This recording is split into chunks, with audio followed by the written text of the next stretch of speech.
Welcome everybody, continuing with the laws of evil speech, chapter 9, halacha number 4. And up until now we've been talking about, in this chapter, avak Lashon Harah.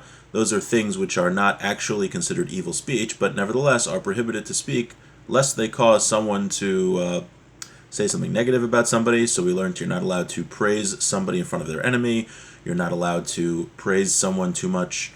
You're not allowed to praise someone in front of a group, because maybe someone in the group will say something negative, unless the person is a tzaddik, or nobody in the group knows him, or the group will not say anything negative. We have to be that careful not to say something that will lead to negative speech about somebody.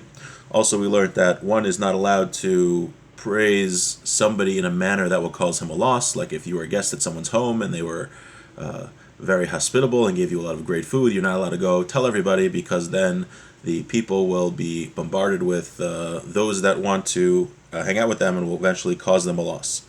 Now let's continue with halacha number 4 with some related issues somewhat. Asur ladar b'shchunas bale Lashon Harah. It is forbidden to live in a neighborhood where people speak Lashon Harah. V'kol shechein leishev imahem v'lishmoa divreihem, and all the more so to sit with them and to listen to them. Va'afilu ein b'daito l'kabel es hadavar, even if you don't intend to believe what they are saying. Kevin shemata aznav lishmoa mashakasav le'el b'chlal vav. Even though if you're sitting with people that speak Lashon Harah, even if you are not necessarily have in mind to believe what they're saying, nevertheless, it is still prohibited to listen. One is not allowed to listen to Lashon Harah, even if he has in mind not to believe what the people are saying. Nevertheless, it's still a prohibition. But we learn from here that somebody is not even allowed to live amongst people that speak Lashon Harah. Right? We have to be very careful who we associate with. The Rambam writes that a person naturally follows the people who he lives around, who he hangs out with. So it's very important to have good friends. When you have good friends, they will influence you positively. And unfortunately, if you have bad friends, they will influence you negatively. And that's just human nature. Human nature is that we tend to go after and imitate those who we are around. So there is a prohibition to live amongst those that speak Lashon Harah, and all the more so to sit amongst people that are speaking Lashon Harah. I heard from a rabbi. He says that we often make decisions about where we're going to live, based on financial concerns. Where can I get the best job? Where can I have the nicest home? But how often when we choose a place to live, do we think about our spiritual concerns? Like, I want to live in this town because they have great Torah classes, and they have a lot of people who want to grow in service of Hashem. How often is that a determining factor in where we choose to live and to raise our families? So we see from here that it's a prohibition to live amongst those that speak Lashon Harah. Ve'imhu yodea be'echad mitalmidov shehu mibale halashon. Now, if you know one of your students speaks Lashon Harah, tzarich leharchiko meito. Imhu yodea shelo toya lo hochacha. If you know that your student speaks Lashon Harah, so if you can rebuke him, and you know that your student will listen to you to stop speaking Lashon Harah, then that's what you should do. But if you know your student that by rebuking him it won't do anything, then you have to distance yourself from that student. We have to distance ourselves and stay away from people that speak Lashon Harah, that gossip. It's very detrimental to our spirituality. Let's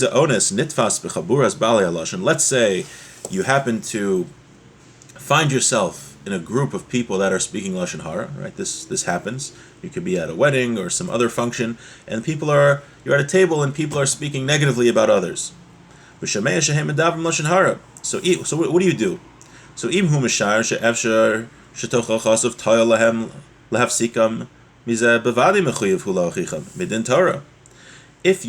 you can assess that by you rebuking them and say, hey, maybe you shouldn't be saying that. If you know that will cause them to stop, that's what you should do. You should rebuke them.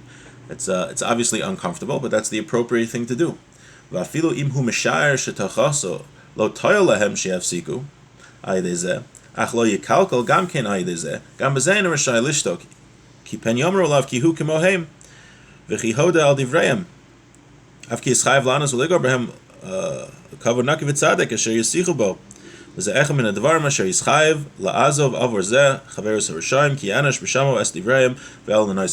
not only that, even if you know that they're not going to listen to you, if you rebuke them, you still have to rebuke them, because it's going to, if you just sit there silently, shtika koda, your silence shows that you agree with what they're doing. You agree with that they're speaking negatively about somebody else. So what you have to do is, even if you know they're not going to listen, you still have to rebuke them.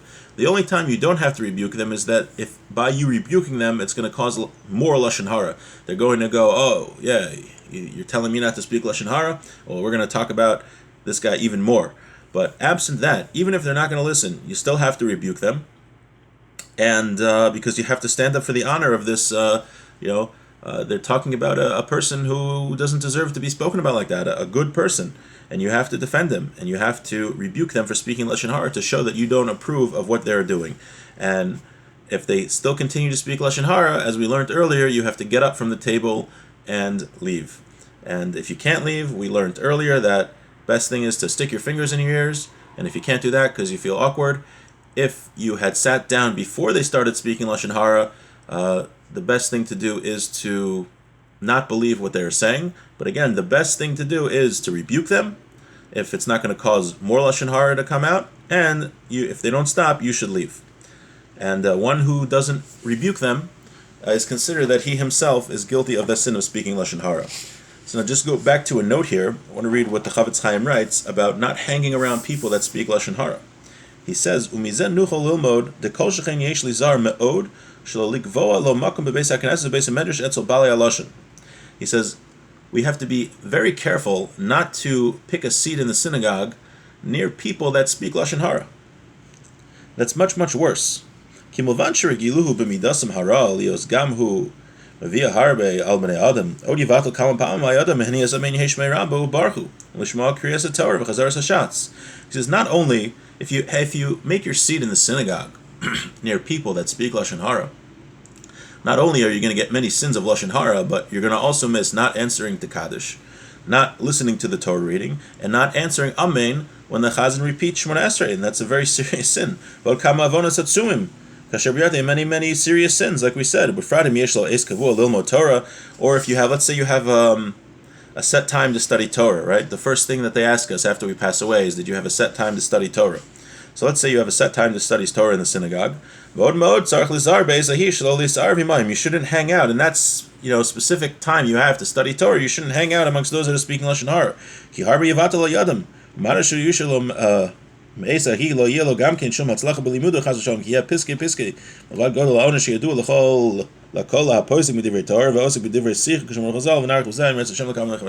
says, what's going to happen?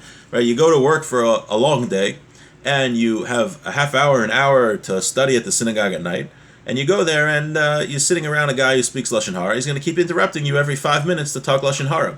And we know that when one's studying, if he keeps interrupting himself, that's very bad for one's Torah study. It's considered bad. It's considered bit of Torah, and he's not going to have success. If you keep getting interrupted in your Torah study, then you're not going to be successful in it. You have to focus and learn B'Ritzifus with the continuation. So in addition to the sin of listening to Lashon Harah by sitting around these people in shul, you're going to not have success in your Torah learning. You're not going to be able to say Amen to Kaddish. You're not going to be able to listen to the repetition of Shemona Esrei, and you're not going to be able to listen to Kriyas HaTorah. So one has to be very careful in shul to get a spot in the synagogue not near people that are known to speak Lashon Harah, to speak ill of others. And in general, one should not live in a community or near people that speak Lashon Harah. It's very detrimental to spiritual growth. And just in general, we should always live and pick a community where there is a desire to grow spiritually, and obviously everybody's not going to be perfect, but everyone's striving to go up that ladder of spirituality. Okay, let us go on to Halacha Hey, number 5. V'da, and no, Dafilu im shama lebeno, ubito aktanim shehem medavrim Lashon Harah. Even if one hears his minor children, meaning under 12 for a girl and under 13 for a boy, and they're speaking Lashon Harah, little kids, mitzvah ligor b'hem, it's a mitzvah to yell at them. L'hafrisha mizeh, to separate them from this prohibition. Kedichsiv chanoch l'nar al pi darko. There is a mitzvah for parents to educate their children in the way of Torah. U'kamoshen isbar be'ar chaim zim shemen gimel le'inyin kol yisurun shebetorah. So just like since there's a mitzvah to educate one's children in Torah, in living a Torah life, even when they're under bar mitzvah. So too, there's a mitzvah to yell at them when they're speaking Lashon Hara, meaning to teach them not to speak Lashon Hara. If you hear little kids speaking ill of one another or somebody, that is a mitzvah to stop them. That's halacha hey. Halacha vav. This is something we mentioned a few months ago. If somebody tells you something, not Lashon Hara, anything, just your friend tells you something, you're not allowed to share that information with anybody else. Unless he gives you permission. And only if it doesn't have something as Lashon Hara. Meaning that we learn that if somebody, even not Lashon Hara, a friend tells you something, just shares information, and he doesn't necessarily say that it's a secret, he just shares information with you, you have to assume that he does not want that information to be shared with others, even if he doesn't say that it's a secret. Unless he tells you that you're allowed to share it with others. Right? We learned that out from the Gemara, that one has to be respectful of what their friend tells them, and you're not allowed to share it with anyone else unless you get permission. Unless, of course, it's Lashon Hara. If he tells you Lashon Hara, you can't repeat that, even if he gives you permission, because Hashem told you not to share that information. Right? Because it says, right? Okay, we discussed this earlier, but right, even if your friend doesn't tell you it's a secret, he just says, XYZ happened to me, and it's not Lashon Hara, you're not allowed to share it with anybody else unless he gives you permission. And with that, we finish chapter 9, and tomorrow, God willing, we are going to start chapter 10, which is very exciting because we'll be talking about the 7 conditions of when one is allowed to speak Lashon Hara. Right? We keep saying that you're not allowed to say something negative about somebody else, but what if you see somebody stole something from your neighbor, and your neighbor doesn't know who the thief is, and you know who the thief is? Are you allowed to share that information? And if so, how? What is the best way to share that information? We're going to learn that there are proper ways and improper ways to share negative information when the situation necessitates one doing so. If you have any questions, as always, please feel free to message me on Facebook or email. Have a beautiful day.